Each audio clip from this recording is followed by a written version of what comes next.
Hello everyone! In this episode of Total War Warhammer Unit Analysis, I'll be talking about the second type of melee infantry available to the vampire counts. Skeleton Warriors. Forming a front line made up of row upon row of shambling bones and rusty swords, Skeleton Warriors overwhelm their enemies by sheer numbers, and excel at keeping enemy units busy, while more dangerous undead units do all the killing. Skeleton Warriors are very similar in functions to zombies, but rely more on quality than zombies do, having better overall stats. While a zombie unit might have slightly more health than a skeleton unit does, skeletons have much better armor, much better melee defense, and carry shields, making them far more durable than zombies, especially against ranged fire. They also have better melee attack, better charge bonuses, and better weapon damage, meaning that they're much more likely to inflict casualties on whatever they fight than zombies. And unlike zombies who shamble forth in a disorganized mob, skeleton warriors march forward as a disciplined fighting unit, forming denser lines that are much harder to punch through. They still retain the zombies' advantage of having a lot of soldiers per unit and a lot of health for such a cheap unit, and like all undead units, have the fear ability and will never rout, fighting to the bitter end no matter what the odds against them are. However, skeletons are not a perfect upgrade over zombies. While skeletons will outfight zombies any day of the week, skeletons are twice as expensive as a zombie squad, and can't stand against many other infantry units of their price. Sure, skeletons will fight in a squad of Empire Spearmen to a standstill, if only because they will not rout, but for their cost, their overall stats are still quite low compared to many other similar units, and they have no special abilities to make them stand out from the rest of the undead roster.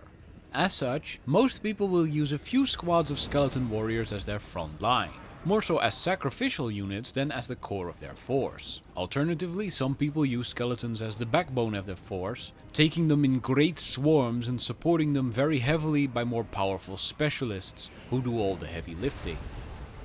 However, the biggest weakness skeletons have is that they can't beat most other melee units on their own. They will wear them down and tire them, but probably will not win without assistance from some other unit, which makes skeleton warriors poorly suited for solo missions. This is made worse due to their low leadership, which guarantees the unit will disintegrate as soon as it gets surrounded or it gets into a hard fight without a lord or hero around. Skeletons will most likely be resigned to remain at the center and front of your army, where they can absorb blows and fire that would otherwise be aimed at your more expensive units, while tying up and wearing down enemy infantry. They probably won't last until the end of the match, but skeleton warriors are fairly expendable. They don't have to last the entire match, they just have to tie up the enemy for as long as possible. They don't have to last the entire match.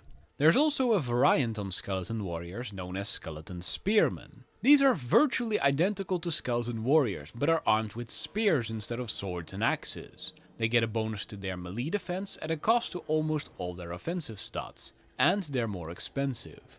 The big reason to purchase these is because they have charge resistance against large, and a damage bonus against large units. Because they're quite cheap compared to many other faction spearmen, skeleton spearmen are well suited to absorbing charges by large monstrous creatures or cavalry units, who will get no charge bonus driving into the skeletal mass, and will subsequently get surrounded and get poked to death by hundreds of spears. However, skeleton spearmen are still mainly a fodder unit. While they can do good damage to cavalry and monsters, it's well known that especially high quality cavalry units or monsters will just tear apart the spearman squad despite their bonuses, simply because skeleton spearmen just lack the quality to take on such enemies and still win. Still, they will last quite a while, and will inflict decent damage on units many times more expensive than they are. Just be aware that many enemies will try to avoid engaging your skeleton spearmen with their large units, and skeleton spearmen are inferior to skeleton warriors against enemy infantry units. As such, don't get skeleton spearmen when facing dwarves. Dwarves have no units that skeleton spearmen are effective against, except for gyrocopters, but those aren't gonna fight your skeleton spearmen in close combat. In the campaign, skeletons of both varieties tend to form the core of your army until the late game rolls around and you unlock Graveguard. Their low cost and large numbers make it easy to overwhelm lesser forces with sheer numbers, and with some support from monsters like crypt horrors and corpse guards, skeletons will serve you just fine until higher tier units start being fielded. At that point their low quality really starts to show. They simply can't hold their own against dwarven ironbreakers or black orcs even if they get support, and as such have to get replaced by grave guards in the late game when such units become commonplace. In multiplayer battles, skeletons of both varieties serve mainly as a shock absorber. Put them on the front line so they'll take the first hit of whatever your enemy throws at you, whether that's spells, cannon fire, arrows or enemy charges, and then just let the skeletons wear down the enemy in close combat. Don't expect them to win without help, so make sure you either reinforce them with fresh skeletons after a while, or send in a Vargulf or some Grave Guard to help the skeletons kill the enemy before the enemy wins combat. Also, make sure skeleton squads never end up alone or without a lord or hero to give them a leadership bonus. Skeletons have terrible leadership values and crumble quickly when they end up in a bad spot, so they need all the leadership that they can get. One of the best uses for skeletons of both varieties is intercepting flanking enemy forces.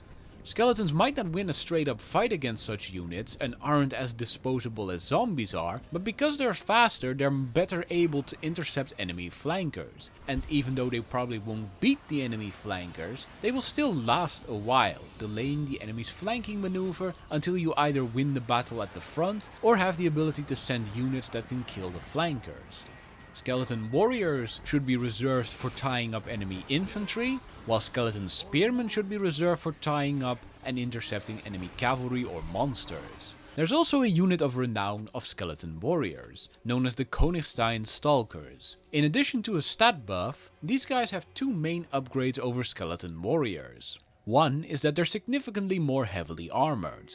Whereas regular skeleton warriors only have 20 armor points, their stalkers triple that number to 60 points, making them far harder to kill than conventional skeleton warriors. Even better, the Konigstein Stalkers apply poison when they attack, dramatically reducing the killing power of any enemy unit they hit.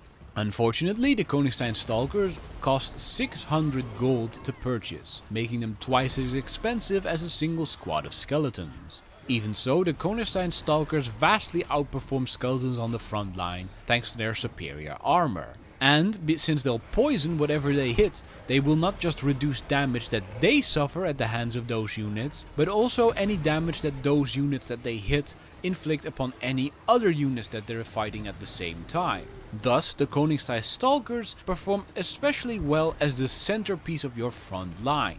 Not just absorbing damage for the units behind your front line, but also making sure that a very wide section of the enemy's front line will get poisoned continuously while the Konigstein Stalkers survive. While there are a lot of units in the vampire roster that can apply poison, few are as hard to exterminate as the Stalkers, due to their armor, shields and high numbers. So to summarize, skeleton warriors are cheap, durable and numerous infantry, designed to swarm enemy forces and drown them in bodies, but are relatively weak soldiers, have low leadership, no special abilities, and need help to win combat against most enemy melee units. Skeleton spearmen are very similar, also being cheap, durable and numerous, but also have charge resistance and anti-large bonuses to their damage. In return, they're more expensive than regular skeleton warriors. Thank you all for watching. Please don't forget to like this video and subscribe if you haven't already, and I'll see you all in the next episode of this guide.